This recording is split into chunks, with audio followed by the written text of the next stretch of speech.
어떻게 지내고 있는지. 요즘은 이제 비수기죠. 이제 완전히 추워지거나 아니면 완전히 덥지 않는 이상 전기는 비수기라 10월, 11월을 거의 뭐 그냥 반백수였죠. 반백수라고 그러면은 뭐 어느 정도인지 뭐 일주일 뭐 기간을 보면은 이게 비수기라 편차가 되게 큰데요. 일주일로 봤을 때는 뭐 한 이틀에서 3일은 내가 직업을 갖고 있는 게 맞나 싶은 느낌이고요. 근데 이게 계속 대기하는 시간이 있다 보니까 마냥 놀러 다닐 순 없고요. 뭐 일주일에 하루 정도는 맘 편하게 놀 수 있는 정도. 나머지는 하루에 한두 건 일을 하고 있나 싶은 정도입니다. 대기하는 게 힘들잖아. 잘 될 때는 뭐 전화 네. 계속 오면 조금 짜증도 나고, 솔직히 인간이라 일하고 있는데 전화 오면. 그쵸. 근데 이제 뭐 잘 안 될 때는 이게 좀 심적으로 많이 불안하니까. 그쵸. 그때 좀 얘기를 좀 하나 해주면. 보통 이제 전화가 하루에 한두 통만 와도 꾸준히 내가 일을 하고 있구나 라고 느끼는데, 가끔 가다 뭐 한 3일 정도 연락이 아예 안 오는 날도 있잖아요. 그런 날도 있는데, 그러면은 요즘 전기 일당이 얼마더라 그 생각하고 여기 근처에 회사들 있나 이 생각도 하고요. 가끔 불안하긴 합니다. 11월 말부터 나아졌다고. 그쵸. 요즘엔 또 날씨가 확 추워졌잖아요. 그때 이제 난로 켜고 난방기구 같은 거 많이 사용하고, 전기 온수기나 이런 이제 그 열과 관련된 기구 중에 확 열을 많이 쓰는 제품들이 전기를 많이 써요. 터져버리는구나, 뭔가. 기존에 뭐 안 좋았던 콘센트나 전선 라인들이 녹으면서 하나둘씩 문제가 생기는데, 뭐 다른 계절에는 그냥 버티잖아요. 뭐 여름에는 뭐 냉장고가 안 되면 힘들듯이 겨울에는 난로가 안 되면 힘드니까 그때는 못 참고 부르시는데, 그게 저희한테는 성수기와 비수기의 기준이 되죠. 그러면 이제 성수기, 비수기가 나눠지는데, 그 성수기는 뭐 대체적으로 1년 기준으로 몇 월부터 몇 월이고, 그거 좀 얘기해 줬으면 좋겠는데. 일단은 여름이 제일 큰 성수기고요. 비가 많이 오거나 아니면 전기를 많이 써야 될 때. 6, 7월? 6, 7월. 그때는 진짜 극성수기입니다. 극성수기에는 뭐 맥스로 번 금액 혹시 어느 정도 대략적으로 매출 기준으로 예. 이것저것 했을 때 그 극성수기, 제일 제가 지금까지 일하면서 제일 잘 번 달이 매출이 1650. 그럼 이제 하루에 어느 정도 일했는지 감이 어느 정도 엄청나죠. 잡히시죠?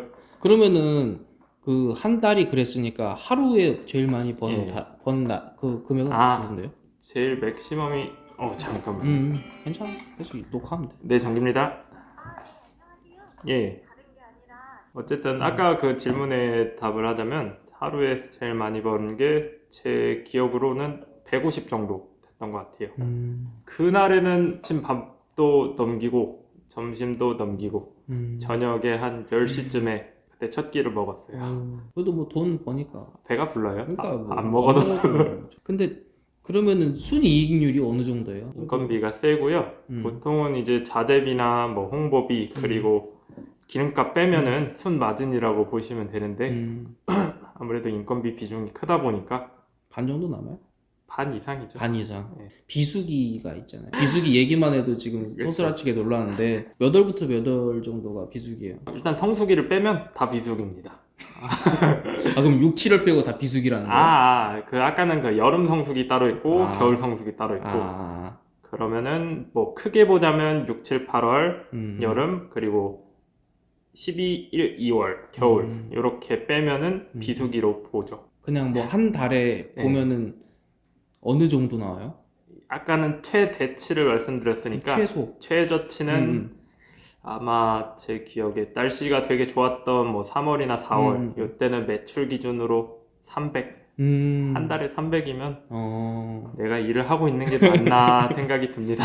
1600에서 300으로 가버리면 이게 거의 코인이죠. 이게 매출이니까요. 네, 매출이니까 더 이게 쉽지 않죠. 또 전기기사가 왜 되려고 했는지 궁금해하시는 분들이 많더라고요. 첫 영상에서도 그렇지만 다시 한번 좀 얘기해 줬으면 좋겠는데. 네. 제가 여러 영상을 찍으면서 이거에 대해서 많이 그 얘기를 하려고 했는데요. 아무래도 영상을 다루는 그게 좀 실력이 부족하다 보니까 많이 날려먹었어요. 그래서 얘기는 여러 번 했는데 정확하게 얘기한 적이 있나 싶거든요. 이번 기회에.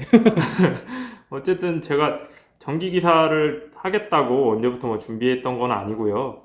원래는 고등학교 때 공부하기 싫어서 공고를 가자 했던 게 첫 발단이었고 그때도 컴퓨터과를 가고 싶어 했어요. 컴퓨터 공학 이런 쪽으로. 예, 제가 컴퓨터를 좋아하다 보니까 그쪽으로 가려 했는데 그때 중학교에 오셨던 그 공고 선생님들이 컴퓨터는 먹고 살 게 없다. 전기가 좋다. 전기해라. 네, 그게 시작이었어요. 그래서 고등학교를 전기과를 가고 이게 뭐 내 적성에 맞아서 이게 전기가 좋아서 했던 건 아니고요. 뭐 내가 뭘 하고 싶어 하는지도 모르겠고 전기는 뭐 굶어 죽을 일이 없다라는 게 그 어른분들이 항상 공통된 말씀이셨고요.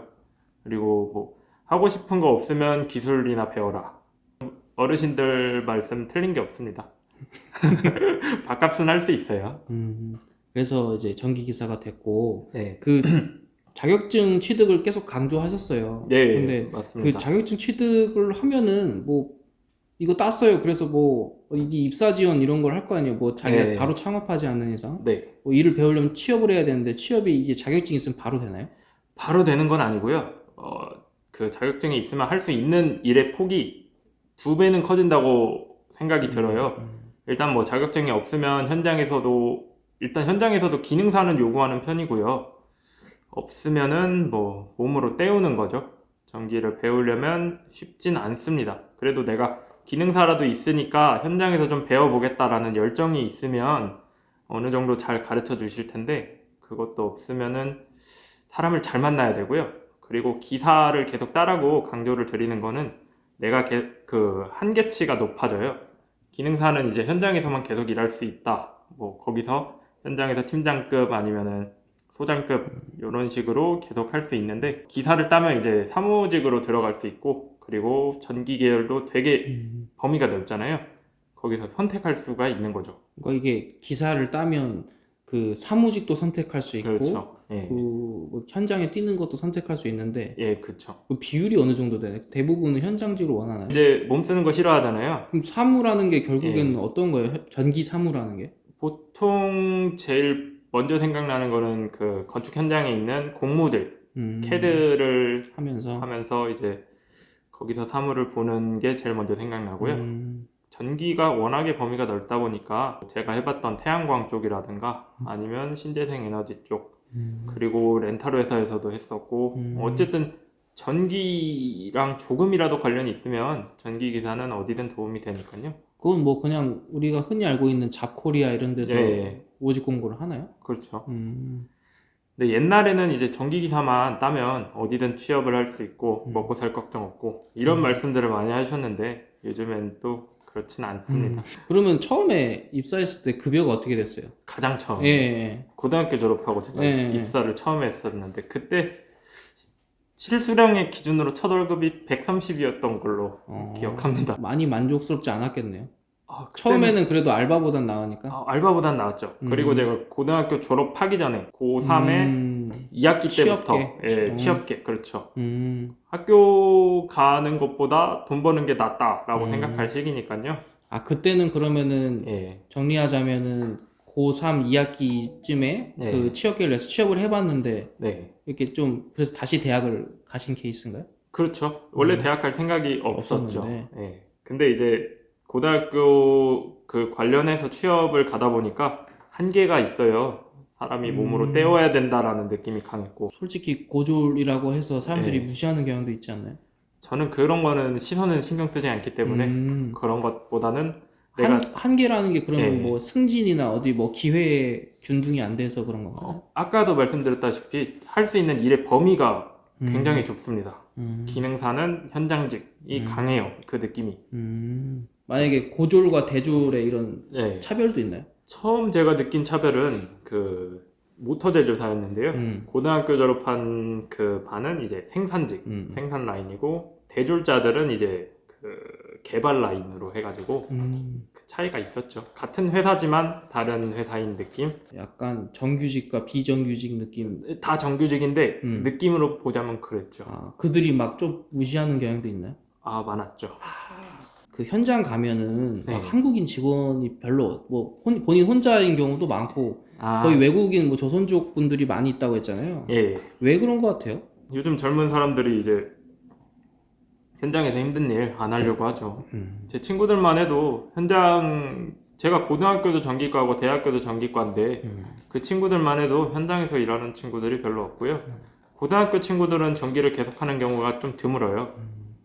아까 말씀드렸다시피 현장에서 때우는 경향이 좀 있기 때문에 그런 거 안 맞으면 다 피하고요. 대학교는 이제 내가 그래도 이 정도 배웠는데 현장에서 힘든 일 해야 되냐 이런 느낌인 거죠. 오래되지도 않았어요. 작년 초였던 것 같아요. 현장에서 공모를 보고 있었는데 저랑 단둘이 이제 거기 사무실에 있을 때 물어보더라고요. 여기 공무로 일하면은 돈 얼마 정도 받냐. 그때 제 기준에 좀 2년 차여서 3번이 올랐어요. 제가 연말에 들어가서 급여 인상을 5%씩 3번 했었는데 그때가 실수령이 220에서 30 정도 이렇게 받을 때여서 그대로 이제 얘기를 했죠. 그 팀장하고. 그랬더니 되게 놀라면서 그거밖에 못 받냐고. 그때 뭔가 좀 띵했어요. 이 사람은 얼마나 벌까. 이 사람은 얼마나 벌어요?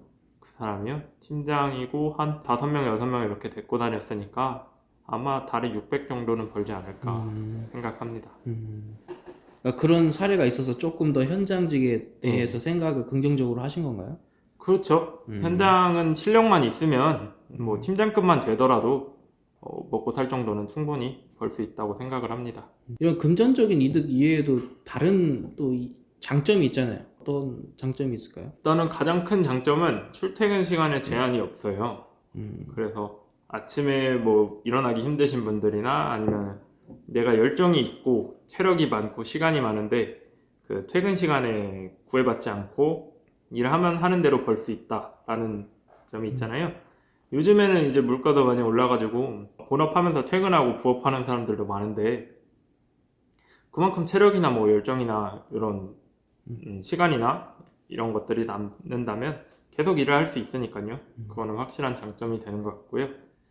그리고 뭐 어디 쉬고 싶은 날에 휴가 내고 쉬는 게 아니라 뭐 이번 달에 이 정도 했으면 충분하니까 좀 쉬자 이런 느낌도 낼 수 있고요. 그 외에 또 단점은 또 계속 전화를 받아야 되죠. 그렇죠. 뭐 쉴 때도 그런 고충 좀 있을 것 같은데. 그렇죠. 일하면서도 받아야 되고 밤에 전화하는 분들도 있고요. 새벽에도 전화하죠. 새벽에도 전화하고 아침에도 전화하고. 처음엔 스트레스를 되게 많이 받았어요. 어쨌든 전화를 계속 받아야 되고 내가 쉬고 있는 게 맞나. 처음에는 이제 적응하는 기간에 그런 생각을 많이 했는데 지금 적응 다 하고 나니까 상관없습니다.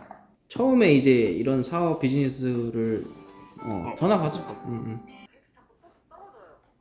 제가 지금 서울 출장 와 있어가지고 월요일이 가장 빠른 일정이거든요. 예, 그때 괜찮으시면 오전 중에 방문 한번 드릴게요. AS인가요? 예, AS입니다. 그러니까 AS 저 자랑 좀 해주세요. 제가 잘못한 거 깔끔하게 인정합니다. 제가 전기에 대해서 그렇게 깊은 그 기능공은 아니라고 생각하기 때문에 실수에 대한 거 인정하고요. 지금 계속 배우고 있다 뭐 생각을 하고 있으니까요.